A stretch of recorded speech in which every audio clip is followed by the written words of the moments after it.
Subscribe करें CA गुरुजी channel को। Bell icon पे प्रेस करें सभी इंपॉर्टेंट अपडेट सबसे पहले देखने के लिए।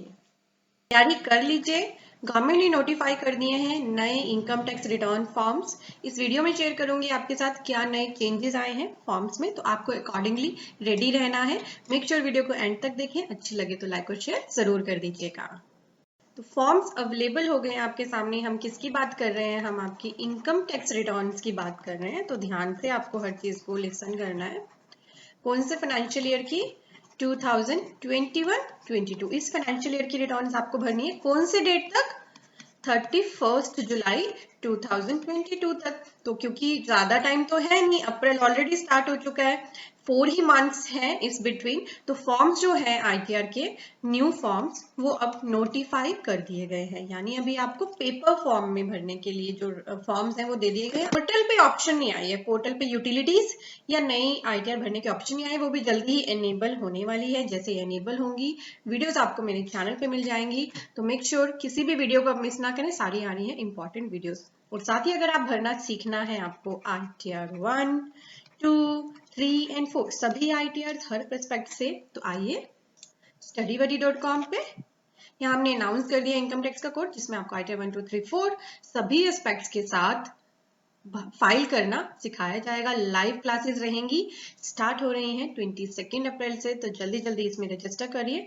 लिंक वीडियो के डिस्क्रिप्शन में है। हमारे और भी कोर्सेज एक्टिव है जिनके बारे में डिस्कशन करेंगे वीडियो के एंड में। आखिर के फॉर्म्स आपको यहाँ डाउनलोड सेक्शंस में जैसे ही आते हैं अवेलेबल हो जाते हैं। यहाँ जेएसएन यूटिलिटी होती है, अभी इसका स्कीमा अभी अवेलेबल कराया गया, ठीक है। तो अभी हमारे पास यहाँ पे नोटिफाइड फॉर्म है। आप 1 बाय 1 जो भी फॉर्म पीडीएफ फॉर्मेट में डाउनलोड करना चाहें, ऑप्शन दी है हर एक आईटीआर के नीचे, देखिए जिसको भी डाउनलोड करना चाहें आप कर सकते हैं। अब मैं आपको दिखा रही हूँ मेजर क्या चेंजेस किए गए हैं इस पर आईटीआर। तो मैंने ओपन किया है यहाँ पे आईटीआर 1।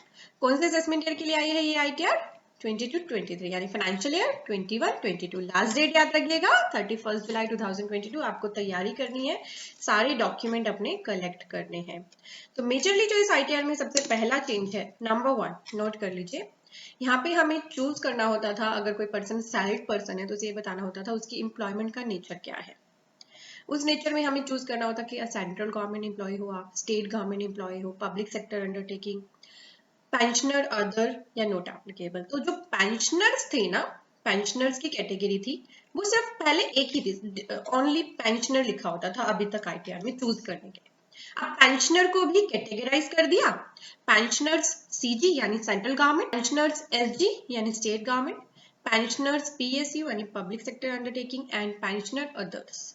तो जिस भी कैटेगरी के अब आप पेंशनर है ना, वो भी आपको यहाँ से सिलेक्ट करना है। So this is the first change in the ITR. अब यहाँ पे मैंने आपको पहला चेंज तो आईटीआर 1 में बताया, आगे के चेंजेस मैं आपके साथ आईटीआर 3 में डिस्कस करूंगी, क्योंकि उसमें मेजरली सब कुछ कवर किया होता है। ये मैंने ओपन कर ली है आईटीआर 3 का फॉर्म, पीडीएफ फॉर्म में जो आया है। सेकेंड चेंज देखिए क्या है। अगर आपने लास्ट ईयर भी आईटीआर भरी है तो आपको याद होगा कि अब इनकम टैक्स स्लैब के 2 ऑप्शन है, new slab rate and old slab rate.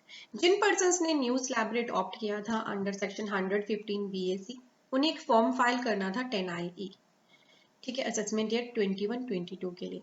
अगर वो फॉर्म आपने फाइल किया था पिछले साल तो आपको यस करना है, नहीं किया था तो नो करना है। और अगर आप करंट असेसमेंट ईयर के लिए ऑप्शन लेना चाहते हैं या नहीं लेना चाहते हैं, या विड्रॉ करना चाहते हैं, कंटिन्यू करना चाहते हैं, तो इन चारों में से एक ऑप्शन आपको टिक करनी है। क्या क्या ऑप्शन है? ऑप्टिंग इन नाउ यानी इस साल ले रहा हूं मैं, नॉट ऑप्टिंग मैं नहीं ले रहा इस साल, कंटिन्यू टू ऑप्ट पिछले साल लिया था इस बार भी कंटिन्यू कर रहा हूँ, या ऑप्ट आउट पिछले साल लिया था बट इस बार नहीं ले रहा हूँ। तो इन चारों में से कोई एक ऑप्शन आपको टिक करनी है, ऊपर यस या नो में आंसर देना है कि 10I फॉर्म फिल किया या नहीं। और अगर आप कर रहे हैं अदर देन नॉट ऑप्टिंग वाला ऑप्शन, यानी ऑप्ट कर रहे हैं या कंटिन्यू टू ऑप्ट कर रहे हैं या ऑप्ट आउट कर रहे हैं, तो भी आपको date of filing of form 10IE देना है और एक्नॉलेजमेंट नंबर देना है। हो सकता है ये फॉर्म जब पोर्टल पे लाइव हो तो 10IE का एक्नॉलेजमेंट नंबर ऑटोमेटिकली फिल हो जाए, क्योंकि ये पहले भी हो रहा था, लास्ट ईयर भी जैसे ही 10IE फॉर्म फिल होता था तो एक्नॉलेजमेंट नंबर और डेट ऑटोफिल हो जाती थी। तो हो सकता है ये ऑटोफिल रहे, ऑटोफिल मोड में ही रहे ये वाला चेंज भी। तो इधर सेकंड चेंज जो हमने डिस्कस कर लिया, बढ़ते हैं तीसरे चेंज पर। अगला चेंज है कि अगर आप प्रिजम्पटिव टैक्सेशन स्कीम में नहीं जा रहे हैं तो आपको कुछ फर्दर क्वेश्चंस के आंसर करने हैं। whether assessee is declaring income only under section 44AE, 44B, 44BB, 44AD, 44ADA, 44BBA, ये प्रिजम्पटिव टैक्सेशन के सेक्शंस हैं। अगर यस है तो फर्दर कोई आपको आंसर नहीं देना। अगर आप नहीं जा रहे हैं प्रिजम्पटिव स्कीम में तो इन क्वेश्चंस का आपको आंसर देना है। 1, 2, 3 तीन क्वेश्चंस यहाँ बनाए हैं। पहला है if know whether during the year total sale जो है आपकी वो बिटवीन 1 करोड़ टू 10 करोड़ है। अगर यस है तो यस पे क्लिक करिए, नो है तो टर्नओवर नॉट एक्सीड 1 करोड़ में है तो ये करिए, और 10 करोड़ 1 से 10 के बीच में है, मतलब 10 एक्सीड नहीं करिए तो इस पे टिक करिए। ठीक है, ये आंसर देना आपको। अगर आपने ऊपर के क्वेश्चन में यस सिलेक्ट किया है तो नीचे दो क्वेश्चन के आपको आंसर देने की जो भी आपने अमाउंट रिसीव किए हैं क्या वो does not exceed 5% of the side amount है, और जो भी पेमेंट्स करी हैं वो भी does not exceed 5% of the side amount है। यानी आप पे ऑडिट की एप्लीकेबिलिटी चेक करी जा रही है, क्योंकि आप प्रिजम्पटिव टैक्सेशन में नहीं जा रहे हो तो आपको इन क्वेश्चन के आंसर देने हैं। पहले ये नहीं मांगे जाते थे। ये था तीसरा चेंज, मैंने आपके साथ डिस्कस कर लिया। बढ़ते हैं चौथे चेंज पर। नेक्स्ट चेंज है रेजिडेंशियल स्टेटस में।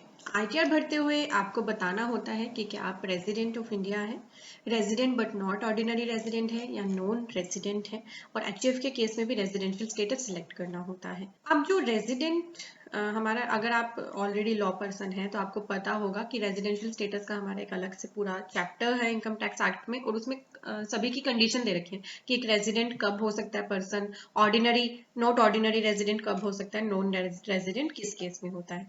तो वही सारी जो कंडीशन है ना उनको ब्रेकअप करके यहाँ डाल दिया। आपको उनमें से एक टिक करनी है जिसकी वजह से आप रेजिडेंट बन रहे हैं या नॉट ऑर्डिनरी रेजिडेंट बन रहे हैं। नॉन रेजिडेंट के लिए तो पहले भी ये चीजें पूछी ही जाती थी, तो थोड़ा सा यहाँ पे रेजिडेंशियल स्टेटस का ब्रेकअप आपसे डिटेल में मांग लिया गया है।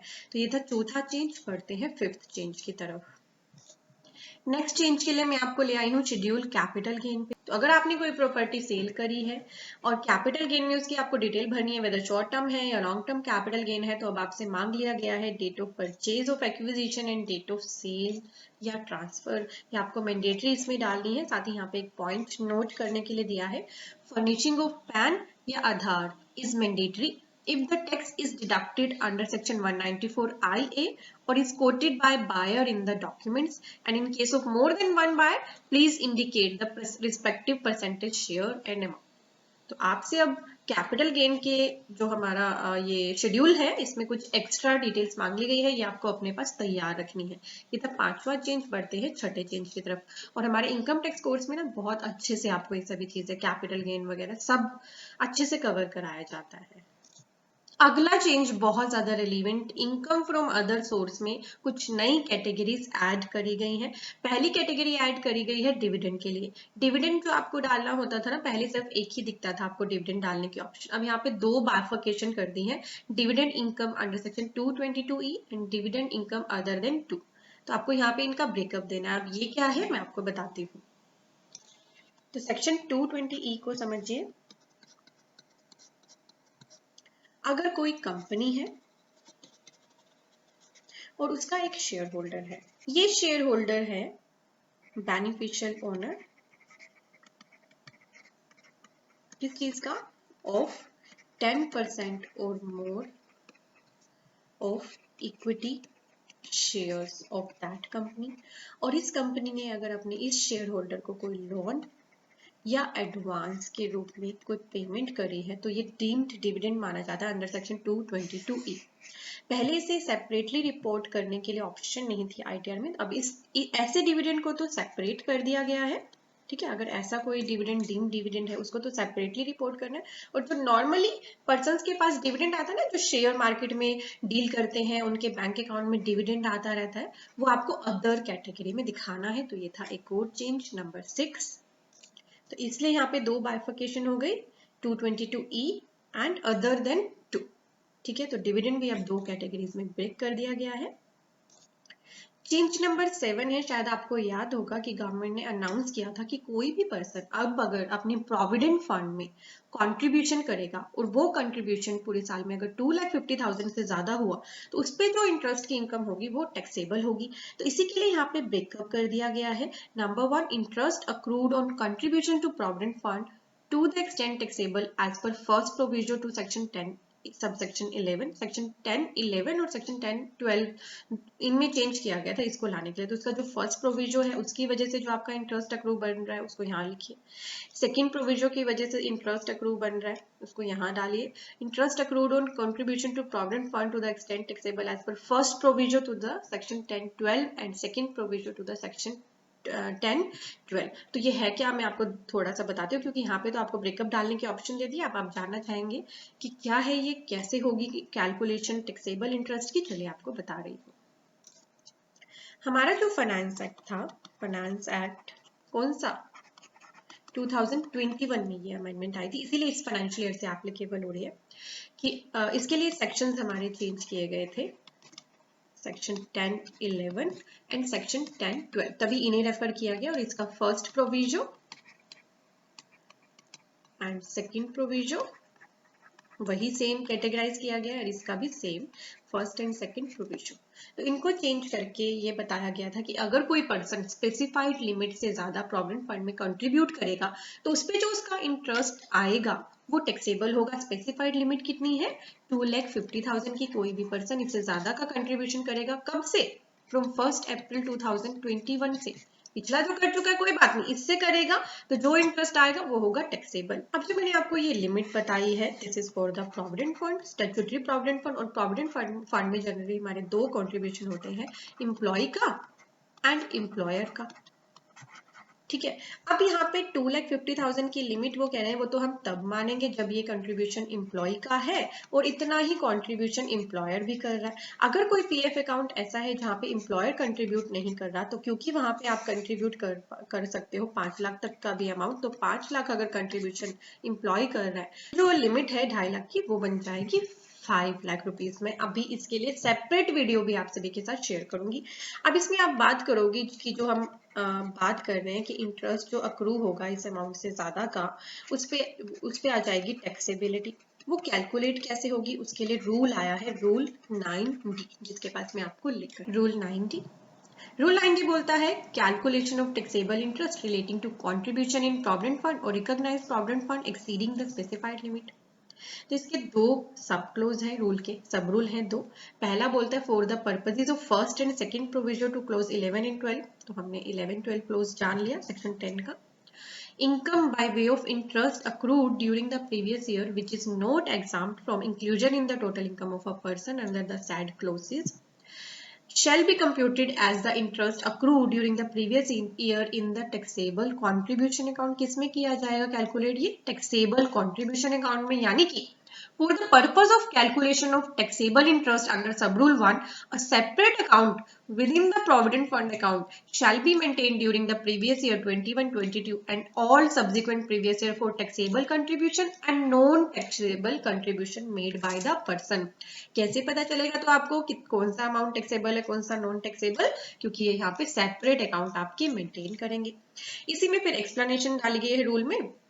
यहाँ बोला है नॉन टैक्सेबल कंट्रीब्यूशन कौन कौन से होंगे। पहला है, अगर नॉन टैक्सेबल कंट्रीब्यूशन की बात करें उसमें कौन कौन से कंट्रीब्यूशन आएंगे, तो 31 मार्च 21 तक का क्लोजिंग बैलेंस, यानी पुराना कुछ नहीं आपका लिया जाएगा, पुराने में सारा का सारा जो भी इंटरेस्ट आएगा वो नॉन टैक्सेबल कंट्रीब्यूशन में चला जाएगा। फिर आपने ड्यूरिंग द ईयर जो भी कंट्रीब्यूशन किया प्रीवियस ईयर 21, 22 में या सब्सिक्वेंट ईयर्स में, अगर वो लिमिट के अंदर ही यानी 2,50,000 से कम का ही कंट्रीब्यूट किया आपने, तो वो नॉन टैक्सेबल कंट्रीब्यूशन अकाउंट में चला जाएगा। और इन दोनों का जो इंटरेस्ट है वो भी चला जाएगा नॉन टैक्सेबल कंट्रीब्यूशन अकाउंट में as reduce by the withdrawal if any.